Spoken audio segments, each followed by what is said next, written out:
How to delete contact on your Imo app. Hi guys, in this video I will show you how to delete your contact or specific contact on your Imo app easy and quick. So first thing, go to your Imo application. Once you are here, you're gonna find your profile icon, click on it.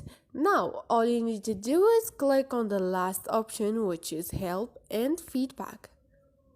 Wait for a second and you're gonna find those icons.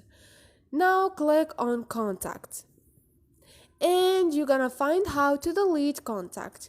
Basically, if you have any problem, go to these options and they're gonna give you answers.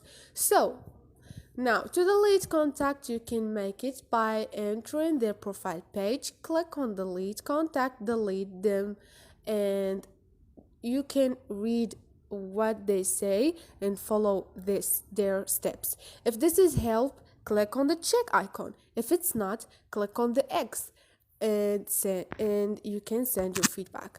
So this is it, guys. Hope this video was helpful. Don't forget to subscribe and like.